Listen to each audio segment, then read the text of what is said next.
Naimbag nga aldaw Northern Luzon kana duma-duma apasat ti Pagilian aldaw itati Biyernes Abril 17, 2026. Dagiti damag manipod amyanan a Luzon. Damag iti amyanan.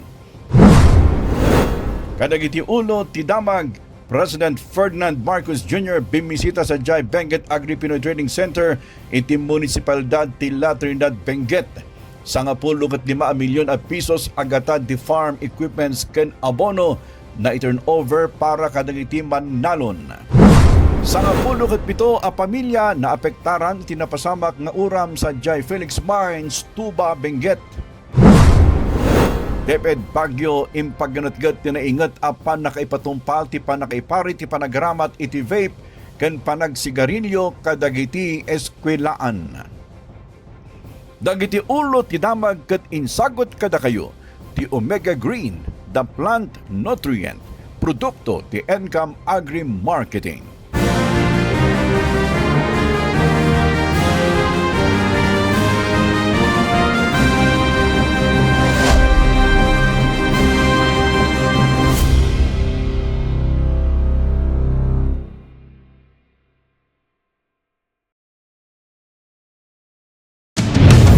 Abangan ang mga malalaking kaganapan sa Northern Luzon. Ihahatid ng Net25 Baguio. Mata ng Agila. Northern Luzon. Lunes hanggang Biyernes, alas 4 ng hapon. Mapapanood sa Net25 Baguio Facebook page at YouTube channel.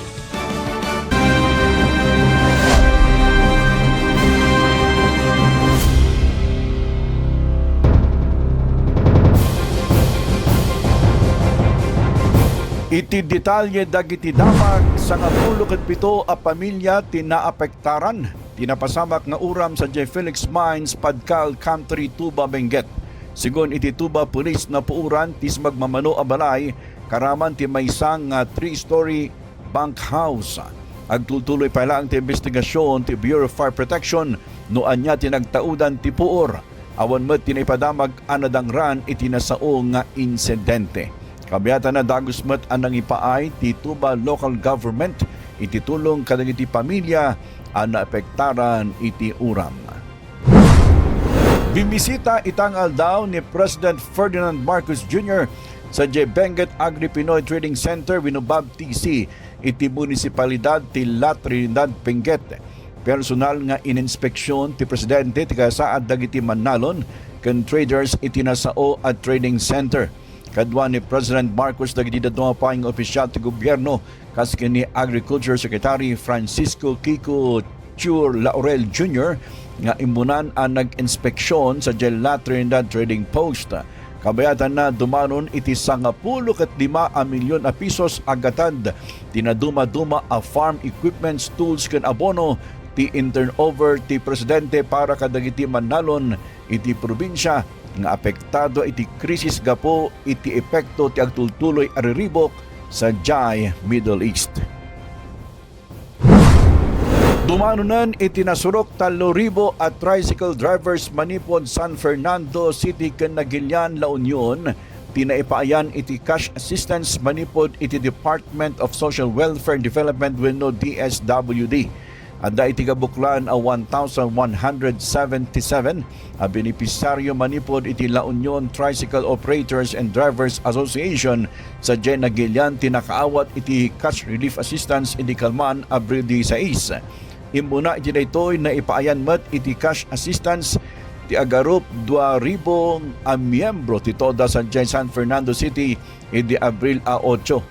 Kabayatan na nang ipatumpalmet ti kapareho cash payout ti DSWD iti walupay ang munisipalidad iti Ilocos Region karaman ti enam nga ili sa Jai Pangasinan ken maysa nga ili sa Jai Ilocos Norte. Gapo iti nangato a presyo ti krudo ken gasolina inanamungan ti enam ang munisipalidad ti Ifugao ti temporaryo apan nakipatumpal ti panagnato ti pasahe ti tricycle tapno masuportaran dagiti driver nga agserserbisyo kadagiti umili. Dagiti nadakamat nga local government unit ket pakaibilangan ti Banawe, Hingyon, Kiangan, Lagawe, Lamot ken Mayuyaw. Inaprubaran dagitoy ti provisional fare adjustments tapno matulungan dagiti tricycle drivers ang masustinian ti pagbiaganda. Ang nakaro ang apektaran iti panagnato ti presyo dagiti produkto a petrolyo. Inaprubaran ti Sangguniang Bayan ti Langgaway ken kiyangan ti resolusyon apan nakipatumpal ti 5 peso provisional increase iti minimum a pasahe kadagiti sakop da a jurisdiksyon. Nag-issue ni Mayuyaw Mayor Jimmy Padchanan Jr. iti executive order nang ipaay iti pamalubos iti panakapitumpal ti 5 piso a panagnato ti pasahe.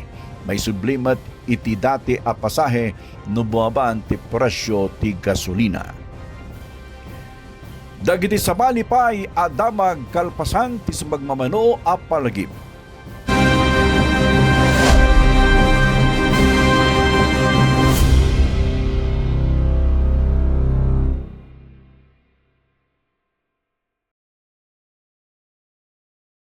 Diskusyon. Ang bagong programa na inyong aabangan. Pagtalakay sa mga napapanahon sa lipunan. Pagkatid ng mga mainit na balita at pakipanayam sa mga nasa likod ng mga isyu. At pusisa sa mga mahalagang usaping kinakaharap ng taong bayan. Kasama ang veteranong mamahayag sa lungsod ng Baguio, si Fred Yota. Abangan mula Lunes hanggang Biyernes, alas 4:30 ng hapon hanggang alas 6 ng gabi, dito sa Net25 Baguio.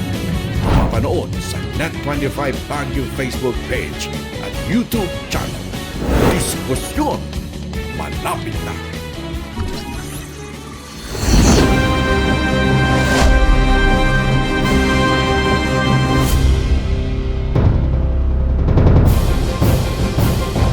Iti sabali pay akang runaan adamag nagpirma iti Memorandum of Agreement ti City Government ti Baguio ken National Food Authority tapno maisiguro mapagtalinaed ti umdas ken accessible a supply ti bagas para iti disaster response ken food security programs.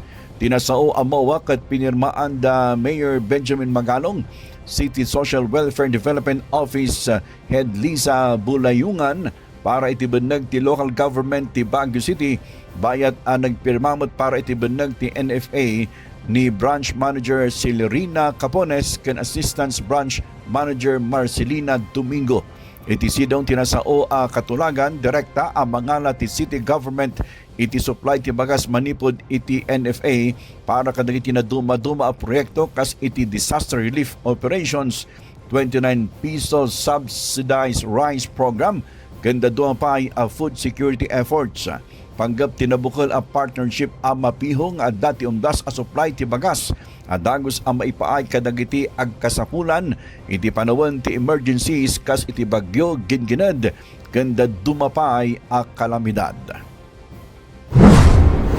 Kabayatan na saan laeng akadagiti highland vegetable nga epektibo ti foliar fertilizer nga Omega Green. Sigon kini Cordilleran inventor Jenver Kimbungan, ang napanaknakan kadagiti insayang katda a research nga epektibo tinasao a plant nutrient kadagiti pagay. Kinunana adaytoy ti araramaton dagiti kliyente da sa Isabela, Mindoro ken agraman sa Mindanao. Maibasar kadagiti testimonya dagiti nakapadas iti Omega Green a plant nutrient imado ti bunga dagiti mura da apagay ken lalo pay pimintas ti produksyon ken nakatipid da pay iti gastos iti abono.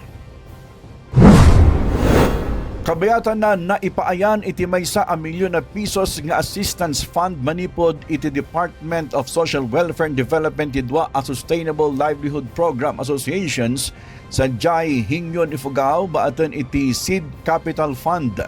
Dagitoy ket ti Boko Agripreneurs SLPA an ikan iti 460,000 pesos nga assistance fund ken ti Bito Agripreneurs SLPA an nakaawat iti 540,000 nga assistant fund. Dagiti ndakamat pondo ket naipaay kadakwada babaan iti koordinasyon ti local government unit ken ti DSWD SWAD Ifugao.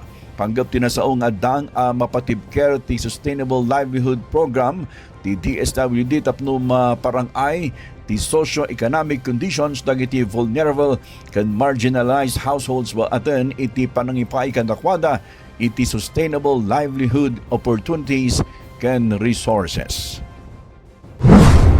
Iti sabalipay akang runaan adamag lalo nga iningatan ti Department of Education Baguio Schools Division ti kampanya a mapasardeng ti panagramat iti vape ken panagsigarilyo kadagiti estudyante. Nag-issue ti DepEd iti Division Memorandum number 392-2025 kasuporta iti smoke-free ordinance ti syudad ti Baguio. Impagganatgat ni Dr. Arlene Awing, Medical Officer ti DepEd SDO Baguio, dagiti guidelines iti panakaipatumpal iti panakaiparit ti panagaramat iti sigarilyo ken electronic nicotine delivery systems wenno vape kadagiti pagadalan. Karaman kadagiti probisyon tinasao a polisiya tinainget a panangiparit iti panagsigarilyo ken vaping iti amin a lugar kadagiti pagadalan ken kadagiti opisina ti DepEd. Maiparit pa iti panagilako advertising ken panangipromote ti tabako ken e-cigarette products iti uneg ti 100-meter radius kadagiti eskwelahan ken opisina ti DepEd. Naipaayan o maipaayan iti disciplinary actions dagiti sino man ang matiliw ang manglabsing kadagitoy a polisiya. Iti samalipay adamag na arestar dagiti miyembro ti Benguet Provincial Police ti maysa a construction worker iti naisayangkat a drug buy-bust operation sa Jai Barangay Proper Alapang iti ili ti La Trinidad Benguet. Na kumpiskar manipod iti suspect ti dua associate ti maiparit a droga nga aggatad iti 28,000 a pisos. Sigon iti pulisya ti suspect ket agdama nga agnanaed iti La Trinidad ngem tubo daytoy sa Jai Calawit, Zamboanga del Norte. Karawan pa kadagiti na recover manipod iti suspect ti naaramat a marked money, cellular phone, cash, motorcycle key, helmet ken naramat na a motorsiklo. Naipatumpal ti operasyon iti panangidaulo ti Benguet Provincial Police Office, Provincial Drug Enforcement Unit ken Provincial Intelligence Unit iti panakitinulong ti La Trinidad Municipal Police Station ken 2nd Provincial Mobile Force Company.